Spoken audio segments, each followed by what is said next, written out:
Oi, morceguinhos, eu sou a Sally e hoje eu vou falar um pouco sobre a sexualização da subcultura gótica. Primeiro vou ler um trecho da biografia da Anne Rice, que é uma escritora bem aclamada entre os góticos depois de escrever Entrevista com o Vampiro. Ela se tornou uma escritora bem aclamada pelos góticos depois de escrever Entrevista com o Vampiro. Anne percebeu que estava indo contra a corrente, não apenas em um mundo patriarcal, mas também por feministas que enfatizavam que a pornografia explorava as mulheres. Para elas, representações sexuais eram também uma via de discriminação. Para essas autoras, as mulheres sempre foram socializadas para se verem como objetos sexuais submissos, e algo tinha de ser feito para contrariar essa influência. Anne achou esse ponto de vista opressivo. Ela era uma mulher e não se opunha à pornografia. Para ela, tratava-se de expressar fantasias sexuais, algo que mulheres tinham direito de fazer. As feministas, segundo ela, não eram melhores do que os homens repressivos, pois diziam às mulheres o que deviam sentir ou pensar. Eu também me sinto indo contra a corrente no quesito de sexualização da subcultura.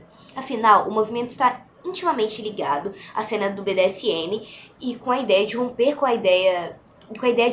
com o puritanismo e repressão. Ainda assim, vejo muitos góticos hoje em dia que são muito conservadores na questão sexual.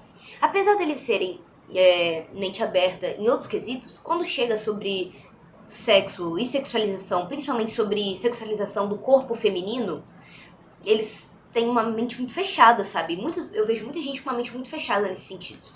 Eu vou ler mais outro trecho aqui. Culturas das quais o pecado é enfatizado e a punição é centralizada, acreditava Anne, inevitavelmente produziam pessoas que consideravam a punição um estímulo sexual. Em uma entrevista, Anne disse: "O que vejo agora é uma porta sendo fechada na nossa cara por uma aliança de feministas conservadoras morais e liberais da velha guarda, que buscam mais proteger as mulheres como vítimas da sexualidade masculina do que de defender direitos iguais ou os direitos das mulheres de se expressar."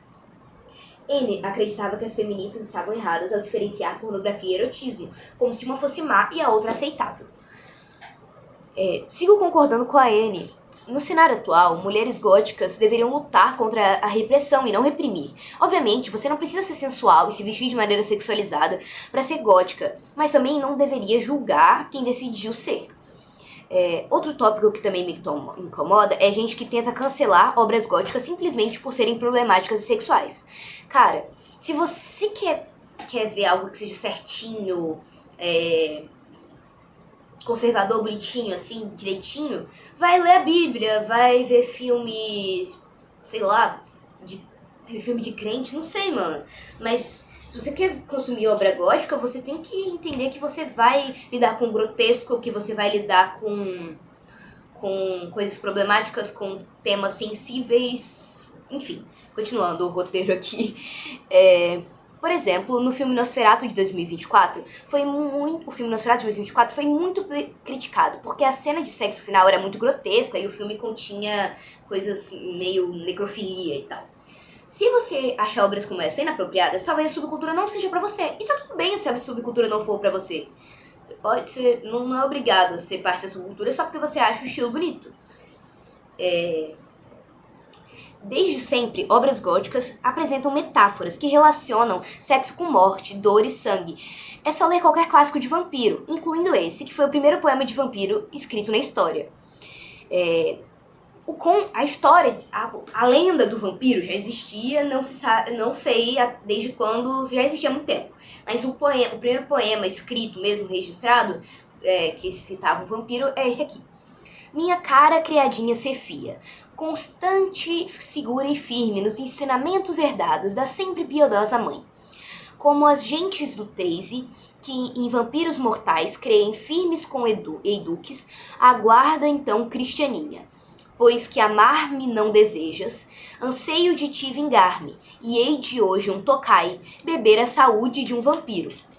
E quando tranquila dormires, de tuas formosas faces, sorver o fresco purpúreo, e quando te amedrontares, conforme eu te for beijando, tal qual um vampiro beija, enquanto enfim tu tremeres, enfraquecida em meus braços, caíres qual fora morta, então perguntarei: não são minhas lições melhores que as de sua boa mãe? O próprio ato da morte vinda de um vampiro tem um teor tão sexual, tão não sei dizer, é teor sexual mesmo. Que eu não entendo mesmo pessoas que gostam de pessoas que se dizem góticas terem algo contra esses tipos de representações no cinema e na literatura, porque é algo que sempre existiu na subcultura e sempre vai existir.